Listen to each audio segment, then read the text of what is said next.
మీరెక్కడికి వెళ్తున్నారు? మనం వాడిని పట్టుకోవాలి. దానికి మన శక్తి సరిపోదు. ఓ, ఆ విషయం మీకు ఇప్పుడు తెలిసిందా? మేము వాడితో తన్నులు తినక ముందే మీరు దివ్య దృష్టితో చూసి తెలుసుకోవాలి. ఆ పని మీదే ఉన్నా.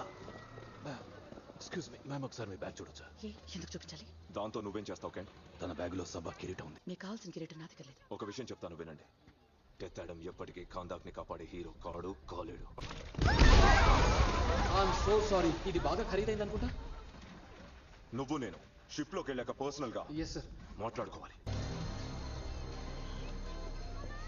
మనకంత టైం లేదు. ముందు టెత్తాడంని కొట్టి తర్వాత కిరీటాన్ని పడదాం. మీరు చెప్పింది చేయాల్సిన అవసరం నాకు లేదు. టెత్తాడం ఏ తప్పు టెత్తాడం చేయలేదు. మీరంతా అనుకునే వ్యక్తి కాదు. అది మీకెలా తెలుసు? 100 ఏళ్ల క్రితం రహస్యంగా ఉంచబడిన గ్రంథాలు మా ఆధీనంలో ఉన్నాయి. అయితే ఆ గ్రంథాలు అతని గురించి ఏముంటున్నా ఏంటి? అతని పగ వల్ల కాందాక్ చాలా వరకు నాశనమైందని రాసింది. అందుకే మేము ఇంత దూరం వచ్చి అలాంటిది మళ్ళీ జరగకుండా ఉండాలనే ప్రయత్నిస్తున్నాం. నువ్వు ఒక్కదానివే లోపలికి వెళ్తావా? అంత ధైర్యం ఉందా? టెత్తాడంతో మీకు నేరుగా గొడవ పడాలనుంటే అది మీ ఇష్టం. అలా కాదు, అతనితో శాంతంగా మాట్లాడి ఈ సిటీని కాపాడమే లక్ష్యమైతే మీకు నన్ను మించిన వాళ్ళు దొరకరు.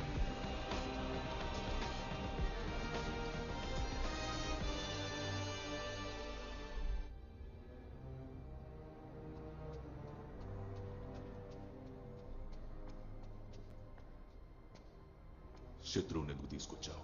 వాళ్ళు మాట్లాడడానికి వచ్చారు. 100 మాట్లాడమను, కానీ నేను వినను. నా చిన్నప్పుడు మా నాన్నమ్మ ఒక కథ చెప్పేది. సరిగ్గా ఈ చోటికి ఓ రక్షకుడొచ్చి యాక్థాన్ రాజుని యుద్ధంలో ఓడించి బానిసత్వ సంకెళ్ళు తెంచేశాడు అని.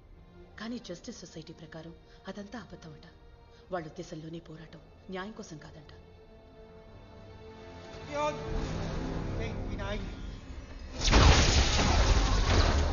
నువ్వు వచ్చింది పగ తీర్చుకోవడం కోసమే అని చెప్తున్నాను.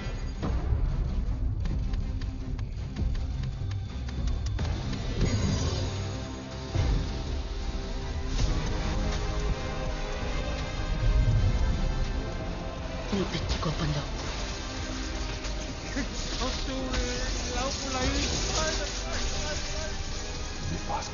నీ శక్తులు పెరిగిపోయాయి, ఎవ్వరూ నియంత్రించలేనంతగా.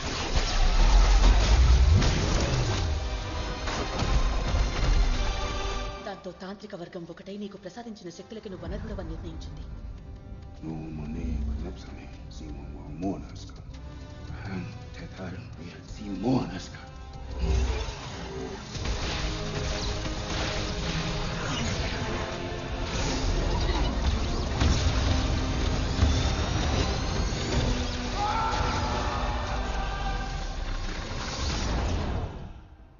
నేను తెరిచిన సమాధి నీది కాదు, అవును కదా?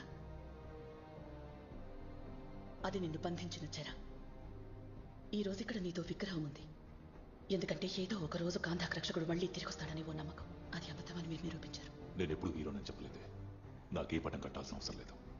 అప్పుడు నువ్వు హీరో కాకపోయి ఉండొచ్చు, కానీ తలుచుకుంటే ఇప్పుడు ఖచ్చితంగా కాగలవు.